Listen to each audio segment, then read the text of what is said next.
Planck radiation law की सहायता से, ये जो हमारे पास इक्वेशन आई, प्लांक रेडिएशन लॉ की सहायता से हम वीन रेडिएशन लॉ, रेले जीन्स का नियम और स्टेफन्स लॉ को ज्ञात कर सकते हैं। पहला वीन डिस्प्लेसमेंट या Wien radiation law, second Rayleigh Jeans law, third Stefan's law. तीनों का मान ज्ञात कर सकते हैं। तीनों कैसे निकालते हैं? तो नंबर एक है आपके पास Wien's radiation law, Wien radiation law, Wien के रेडिएशन का नियम। From equation 6 let 8 pi SC equal to A and SC by KT equal to B, then equation become, equation क्या हो जाएगी? E lambda D lambda equal to A upon lambda 5 D lambda E B upon lambda -1, equation number 7। ये पहले भी हमने निकाल ली, एक बार फिर वापस लिखी। In Wien's radiation law, in Wien's radiation law at lower wavelength, Wien's radiation law में लोअर वेवलेंथ कम है तो ये क्वांटिटी क्या हो जाएगी? ज्यादा हो जाएगी with respect to this quantity. So we can write EB by lambda is greater than 1, so 1 is neglect, then equation 7 become, equation 7 को क्या लिख सकते हो आप?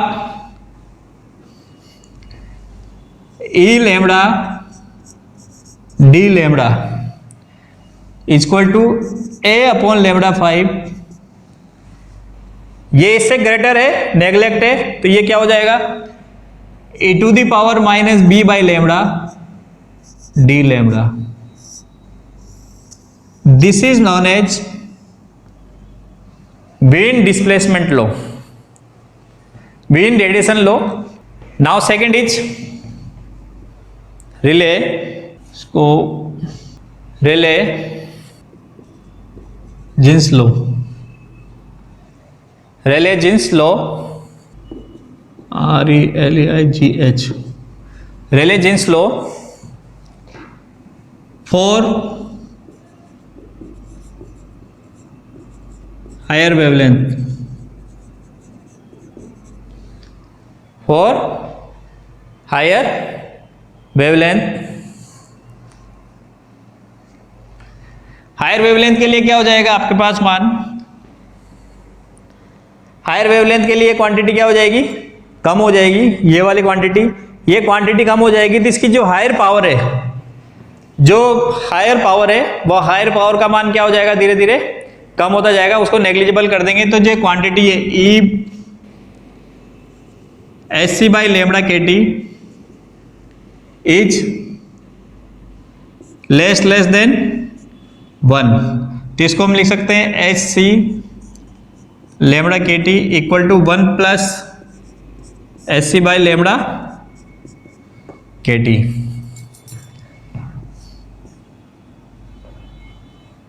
Equation number 8, equation number 9, using 9 in 6 equation क्या है हमारे पास? E lambda D lambda 8 pi SC D lambda upon lambda की पावर 5 और इसको क्या लिख सकते हो? e की पावर SC लैम्बडा बाई के 1 plus SC lambda K T minus 1। 1 से 1 क्या हो गया, कैंसिल हो गया। क्या बचा, 8 pi S C D lambda, lambda 5 S C lambda K T. S C से एस सी क्या हो गया, कैंसिल हो गया, एक लेमडा से एक लेमडा कैंसिल हो गया। तो क्या बचा ये, E lambda D lambda equal to 8 pi K T upon lambda 4 D lambda. This is the Rayleigh Jeans law. ये दो नियम तो हो गए आपके पास, बीन रेडिएशन लॉ और रेले जेंस का नियम। अब इसके आधार पर by using of Planck radiation law हम स्टेफेंस का लॉ भी निकाल सकते हैं। स्टेफेंस का लॉ क्या कहता है, E प्रोपोर्शनल टू टी की पावर 4। इसको हम कैलकुलेट कर सकते हैं, तो इसको आगे सोल्व करते हैं। स्टेफेन का नियम, स्टेफेन को नियम को कैलकुलेट करने के लिए we know that energy density, we know that energy density is E equal to 0 to infinite E lambda D lambda. Equation number 1 कर लो यहाँ पर। We note energy density is E equal to 0 to infinity in lambda D lambda is equation 1। Put equation, अब हमारे पास E lambda D lambda का मान है। पुट इक्वेशन, इसको स्टार कर लो इक्वेशन को। Put equation 6 in star, put equation 6 in star. तो E बराबर हो गया इनफाइनाइट, इसका मान क्या है 8 pi S C D lambda upon lambda की power 5 e to the power S C by lambda K T minus 1। Okay, ये इसका मान हो गया। स्टेफेंस लॉ के अकॉर्डिंग हम देखते हैं हमने दो चीजें कैलकुलेट कर दी, बीन रेडिएशन लॉ और रिलेजेंस का नियम। अब हमें कैलकुलेट करना है यहाँ पर स्टेफेंस का लॉ। स्टेफेंस लॉ के अकॉर्डिंग जो एनर्जी डेंसिटी होती है, एनर्जी डेंसिटी का मान क्या होता है, E equal to 0 infinity E lambda D lambda. Put 6 in star, 6 equation को यहाँ पर हमने पुट कर दिया। Let S C by lambda K T equal to X, then lambda equal to क्या हो जाएगा, लेमडा का मान क्या हो जाएगा एस सी बाई के टी इंटू एक्स।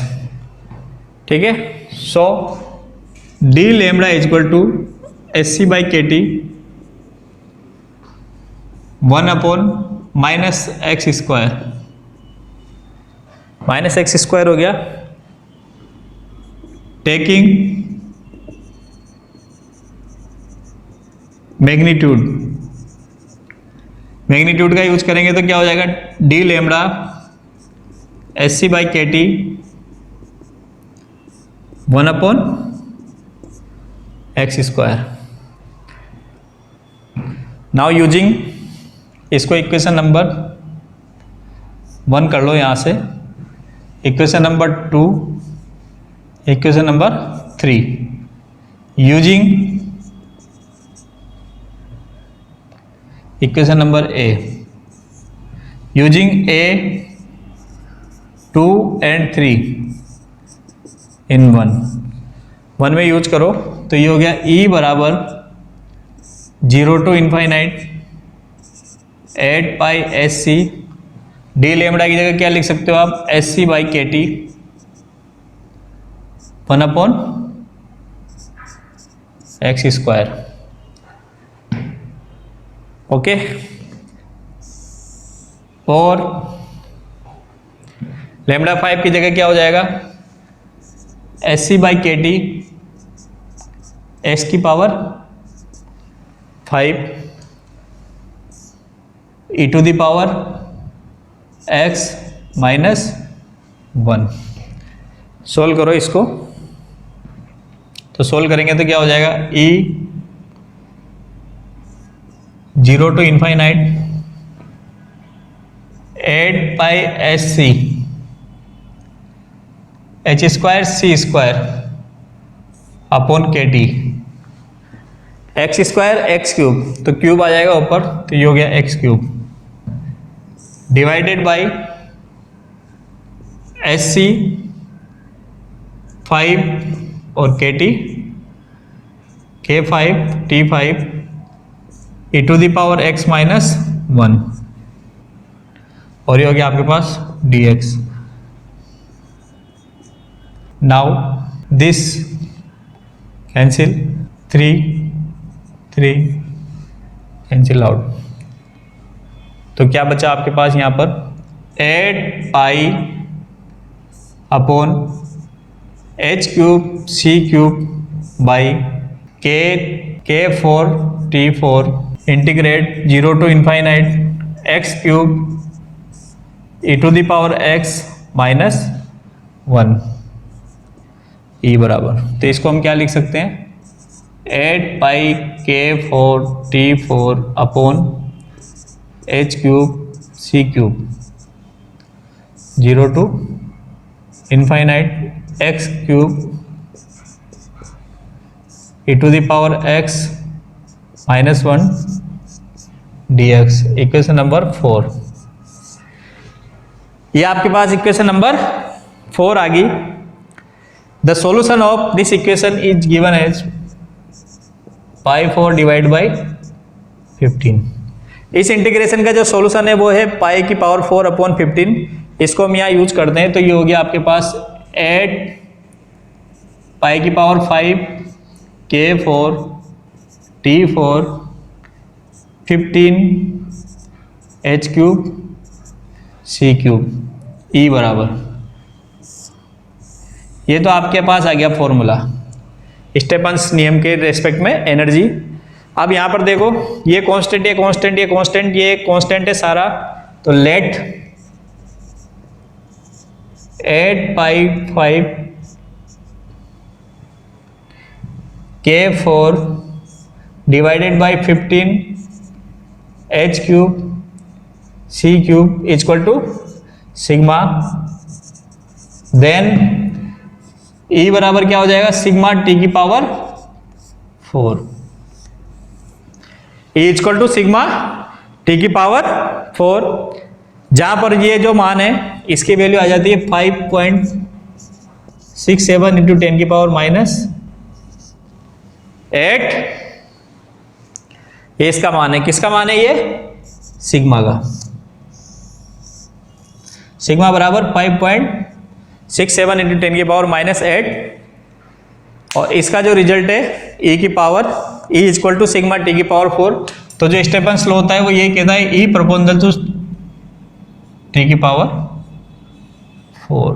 कल हमने अर्नफेस्ट थ्योरम के बारे में पढ़ा था। अर्नफेस्ट थ्योरम के अंदर हमने पढ़ा था कि जो कोई पार्टिकल होता है उसकी संवेग और स्थिति, उसका मोमेंटम और पोजीशन के अंदर जो अनसर्टेनिटी होती है, जो अनिश्चितता होती है, वह नगण्य होती है। जब वो नगण्य होती है तो उसकी जो क्वांटम प्रॉपर्टी है वो क्लासिकल प्रॉपर्टी में कन्वर्ट हो जाती है। उस दौरान जो फेज वेलोसिटी है वो किसके बराबर होती है, ग्रुप वेलोसिटी के बराबर। अब बात आती है यहाँ पर फेज वेलोसिटी और ग्रुप वेलोसिटी। फेज वेलोसिटी का मतलब क्या होता है, जब कोई विक्षोभ, कोई भी डिस्टरबेंस किसी समान फेज के साथ, या उसको कह सकते हैं एक ही कला के साथ, अगर कोई भी विक्षोभ होगा, कोई भी डिस्टरबेंस हो गया, पार्टिकल्स का जो वेव होती है, वेव क्या होती है, डिस्टरबेंस ऑफ पार्टिकल। तो किसी भी पार्टिकल्स का जो डिस्टरबेंस हो गया, अगर वो सेम फेज के अंदर गति करे, सेम फेज के अंदर मूविंग करे, तो उस समय जो उसकी जो वेलोसिटी होती है कहलाती है फेज वेलोसिटी।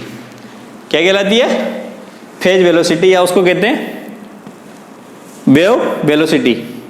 ठीक, ये तो होती है फेज वेलोसिटी के बारे में।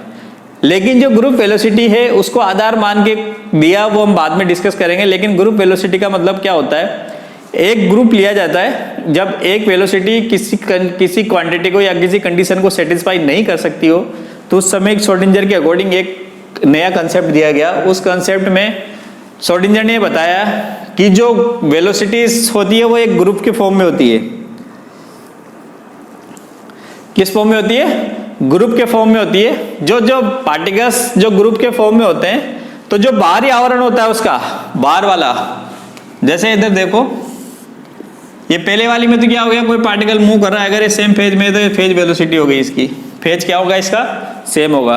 लेकिन जब ग्रुप वेलोसिटी की हम बात करते हैं तो नंबर ऑफ वेव्स, इस तरह की बहुत सारी वेव क्या करती रहती है, एक साथ ग्रुप में गति करती रहती है। तो उस दौरान जो बाहरी आवरण है, आउटर जो लेयर है, उसकी जो वेलोसिटी होती है वो वेलोसिटी क्या कहलाती है? Group velocity. मतलब जो आउटर पार्ट है, बाहर का जो पार्ट है, उसकी वेलोसिटी होती है वो क्या कहलाती है? ग्रुप वेलोसिटी कहलाती है। अब इस पे अपन डिस्कस करेंगे ग्रुप वेलोसिटी के और फेज वेलोसिटी के लिए। इसकी परिभाषाएं तो आपको पता चल गई, परिभाषाएं क्या होती है। अब ये क्या क्या होता है इसके बारे में हम बात करते हैं। Let us consider two wave is incident, ठीक। psi1 is equal to a sine k1x minus omega 1t, a sine k1x minus omega t, या इसको उल्टा लिख सकते हो आप चाहो तो, omega 1t minus k1x, and psi2 is equal to a sine k2x। इक्वेशन नंबर 1, इक्वेशन नंबर 2, ठीक है। ये दोनों वेव है, किसी सिस्टम के ऊपर आरोपित की जाती है, किसी भी सिस्टम के ऊपर इंसिडेंट की जाती है, तो जिनका टोटल वेव फंक्शन होगा वो होगा psi is equal to psi1 plus psi2। तो psi इज इक्वल टू क्या हो गया, ए कॉमन हो गया, ये हो गया sine omega 1t minus k1x plus sine k2x, ठीक है। We know that sine c plus sine d का मान होता है sine c plus d by 2 cos c minus d by 2। ये होता है इसका फॉर्मूला।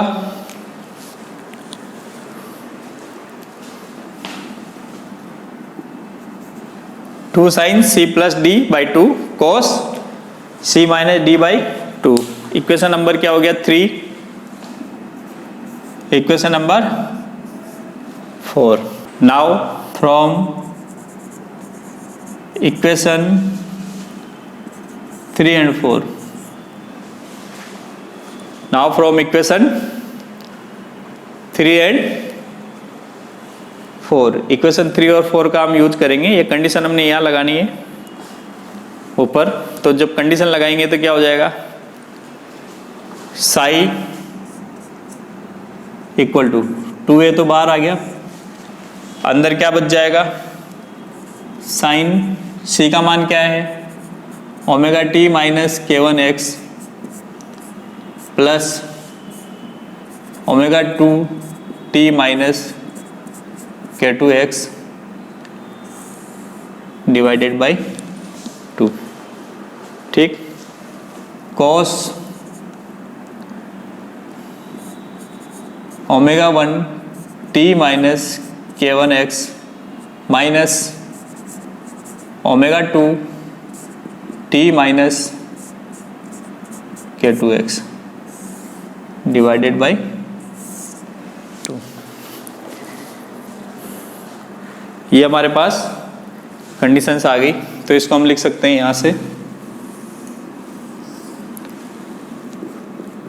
साई बराबर क्या हो जाएगा, ये 2a sine omega 1 plus omega 2 T, ठीक है, minus K1 plus K2 X divided by 2, ठीक है। सेकंड केस हो गया हमारे पास cos, या इसको ब्रैकेट में बंद कर लो, cos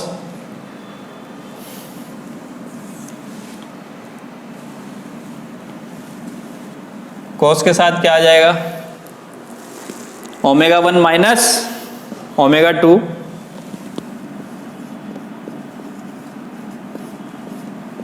टी, यहां पर देखो आप माइनस K1 होगा प्लस K2 होगा, माइनस बाहर निकाल दो तो क्या हो जाएगा, K1 माइनस K2, तो ये हो गया क्या, minus K1 minus K2 X divided by 2। Let, अब हमारे पास ये इक्वेशन आ गई, psi equal to 2a sine omega plus ω2 T minus K1 plus K2 X by 2 cos ω1 minus ω2 T minus K1 minus K2 X by 2, ठीक है। अब इसको हमें सोल्व करना है यहां पर, let ω1 plus ω2 equal to omega, K1 plus K2 equal to K, ω1 minus ω2 equal to delta omega, omega K1 minus K2 equal to delta K। Equation number ये 5 है और ये 6। फ्रॉम 5 एंड 6, इक्वेशन 5 और 6 से क्या लिख सकते हो आप, psi equal to 2a sine omega minus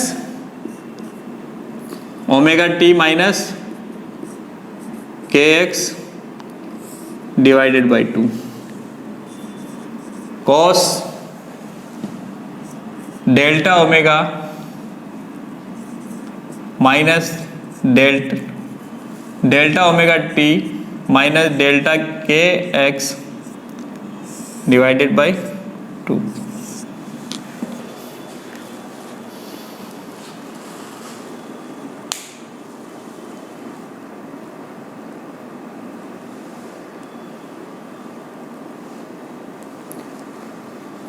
ठीक है,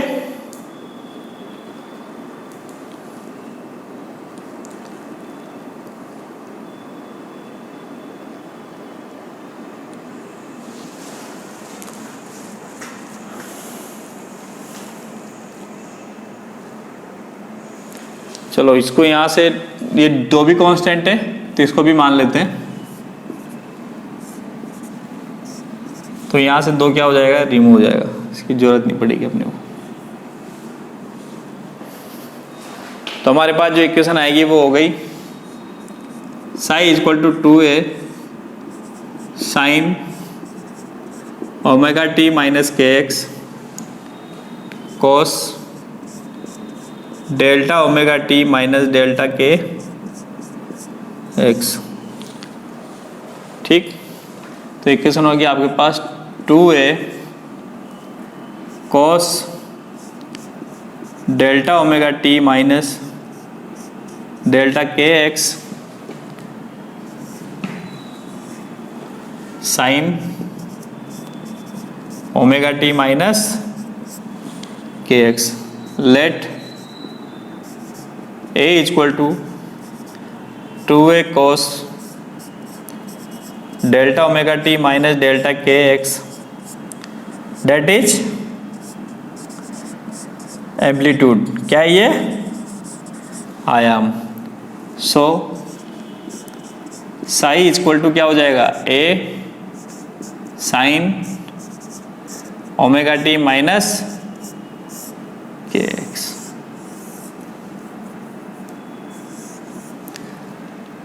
दिस इज द इक्वेशन 7। तो ये तो एक स्टैंडर्ड इक्वेशन आ गई इसकी, psi is equal to a sine omega t minus k x. ये जो आपका इक्वेशन आई, ये जो एम्पलीट्यूड आया, ये किसका आया? डेल्टा ओमेगा डेल्टा के दे रखा है, तो ये किसका आ गया? जो ग्रुप ऑफ वेव्स है जिसको कि मॉड्यूलित जो तरंगे हैं उनका आयाम आ गया ये। तो हम यहाँ पर बात कर रहे हैं, ये तो एक स्टैंडर्ड इक्वेशन आ गई। अब हम यहाँ पर बात करते हैं ग्रुप वेलोसिटी और फेज वेलोसिटी की। अब फेज वेलोसिटी में हम क्या देख रहे हैं? फेज वेलोसिटी के अंदर जो फेज है उसका मान क्या होगा? कांस्टेंट होगा। उसका मान कांस्टेंट है, इसका मतलब omega t minus k x बराबर क्या हो जाएगा? कांस्टेंट। ठीक। नाउ इक्वेशन नंबर इसको कर लो 8। Differentiate equation 8 with respect to t. T के सापेक्ष कर देंगे तो ये हो गया omega minus k d x by d t equal to 0 हो गया। तो ये हो गया आपके पास k d x by d t equal to minus omega, इससे कैंसिल हो गया। तो आपका जो रिजल्ट आ गया वो आ गया d x by d t equal to omega by k, और d x by d t क्या हो गया?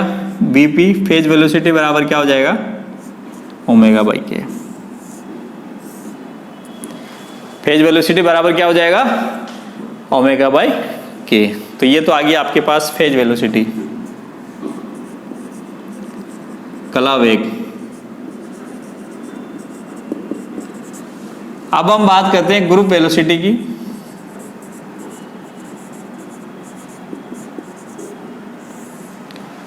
किसकी बात कर रहे हैं हम? ग्रुप वेलोसिटी की। ग्रुप वेलोसिटी के अंदर मॉड्यूलिटी का यूज किया जाएगा, सेकंड वाले का, जो उसका आयाम है। तो इसके लिए फेज क्या होगा?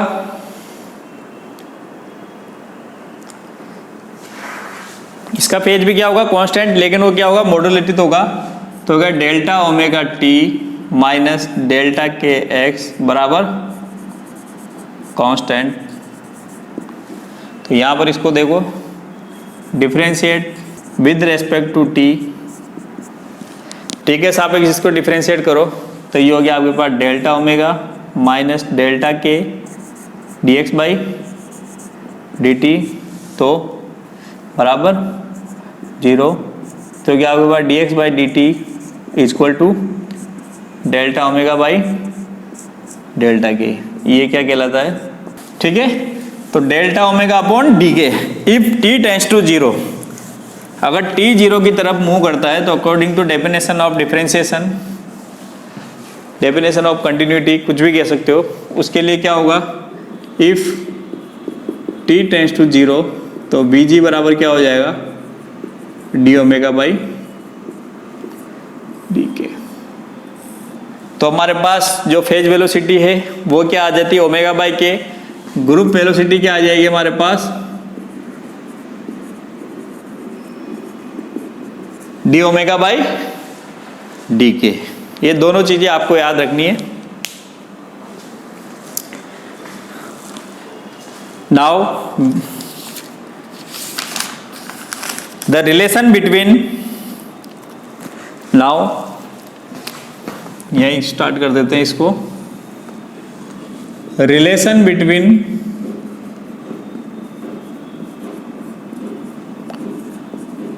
ग्रुप वेलोसिटी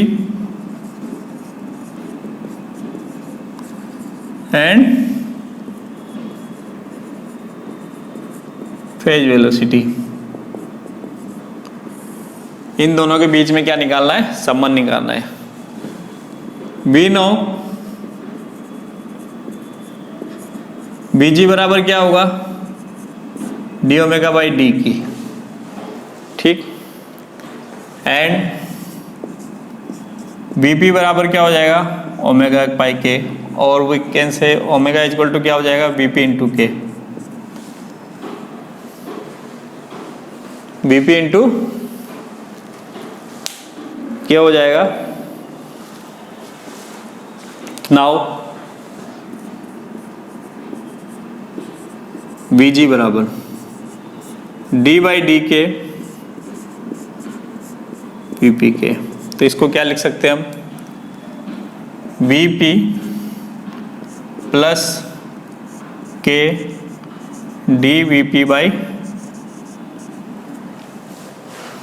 डी के, Vp plus d Vp by D के।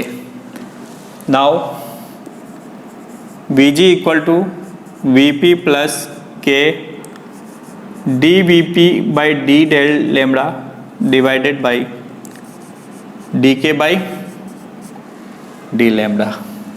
Okay, we know that k बराबर क्या होता है,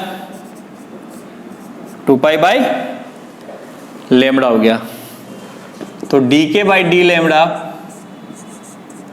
बराबर क्या हो जाएगा, माइनस 2 पाई 1 अपॉन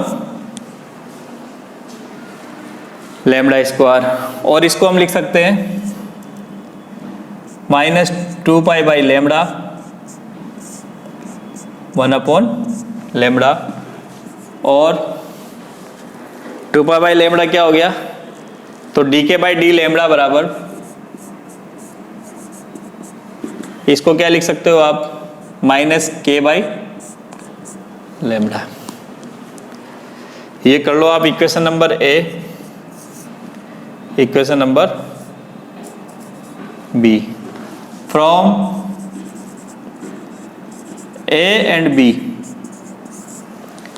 ए और बी का यूज करेंगे तो हो गया हमारे पास Vg बराबर Vp minus lambda D Vp by d lambda. This is the relation between phase velocity and group velocity. और इसको हम लिख सकते हैं यहाँ पर lambda D Vp equal to d lambda equal to Vp minus Vg। Okay, Vp minus Vg, equation number C. This is the relation between group velocity and phase velocity. ये एक इंपॉर्टेंट क्वेश्चन है यहाँ पर, relation obtain the relation between phase velocity and group velocity. तो हमारे पास phase velocity आ गई, group velocity आ गई, वहां पर हमने वैल्यू पुट की तो हमारे पास रिलेशन आ गया। जो लास्ट में हमने इक्वेशन नंबर सी रखी है, ये इंपॉर्टेंट इक्वेशन है, lambda D Vp by D lambda is equal to Vp minus Vg।